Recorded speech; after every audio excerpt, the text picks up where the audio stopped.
नमस्कार. मी वसुधाच किचनमध्ये तुमचं स्वागत आहे. आज आपण बनवायचं आहे माशाचं सार. तर ते कसं करायचं ते आज आपण बघूया.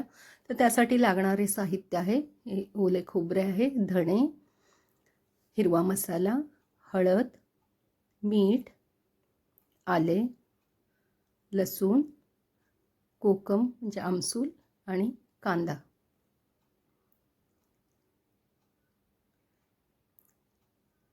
इथे मी सरंगा माशाचे हे तुकडे आहेत, 2-3 इथले मोठे आहेत आणि बाकीचे जे पाठचे पुढचे जे छोटे छोटे भाग असतात ते घेतलेले आहेत.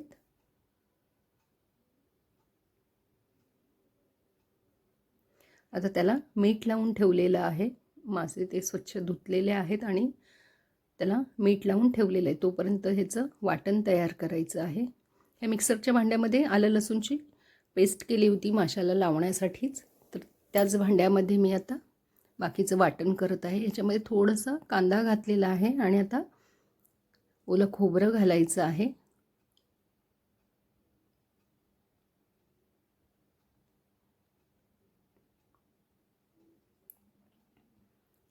आता त्यामध्ये 1 चमचा धणे घालायचे आहेत. 4-5 आल्याचे तुकडे, 4-5 लसणाच्या पाकळ्या घालायच्या आहेत आणि थोडंसं पाणी घालून हे वाटून घ्यायचं आहे.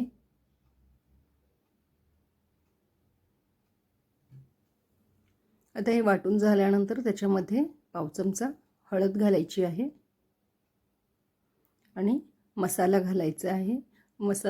हिरवा मसाला म्हणजे ही मिरची पूड असते फक्त, तर तो याच्यामध्ये वापरायचा आहे. तर इथे मी तो 1-2.5 चमचे घातलेला आहे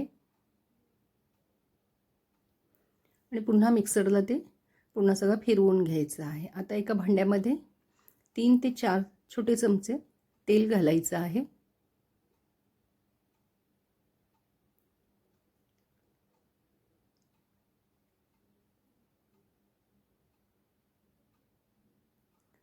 तेल चांगलं तापल्यानंतर त्याच्यामध्ये आपल्याला बारीक कापलेला कांदा घालायचा आहे थोडासा.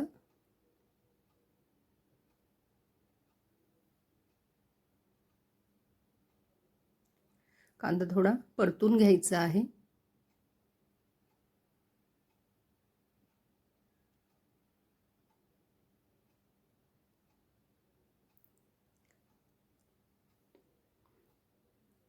कांदा परतल्यानंतर त्याच्यामध्ये लसणाच्या 3 ते 4 पाकळ्या ठेचून घ्यायच्या आहेत आणि त्या घालायच्या आहेत.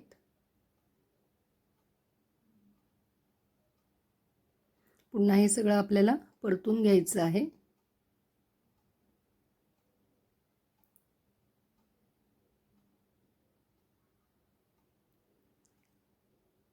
कांदा चांगला परतल्यानंतर त्याच्यामध्ये हे वाटलेलं जे वाटण होतं ते घालायचं आहे.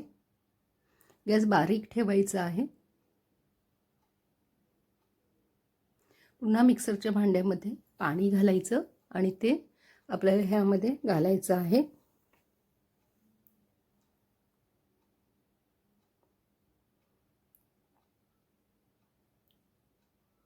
आता हे माशाचं सार जे असतं ते अगदी पातळही नसतं किंवा अगदी घट्टही नसतं.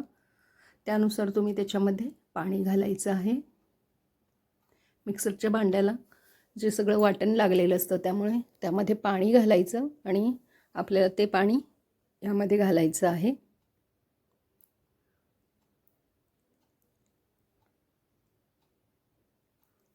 आता हे वाटण चांगलं शिजू द्यायचं आहे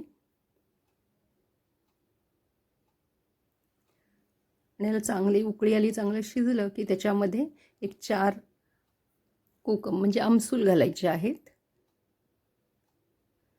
आणि त्याच्यानंतर त्यामध्ये माशाचे जे तुकडे आपण मीठ लावून ठेवले होते ते घालायचे आहेत.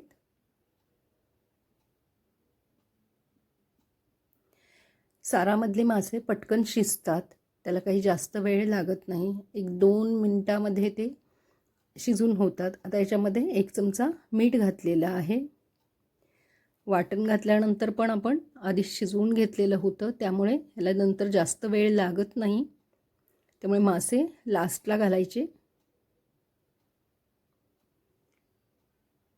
आणि नंतर एक उकळी फक्त आणायची आहे आपल्याला.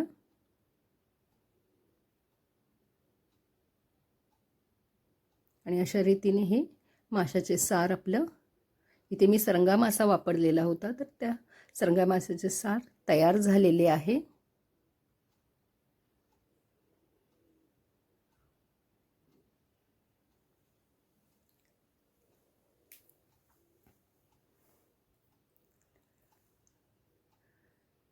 हा व्हिडिओ तुम्हाला आवडला असेल तर व्हिडिओला लाईक आणि शेअर करा. वसुधाच किचनला सबस्क्राईब करा.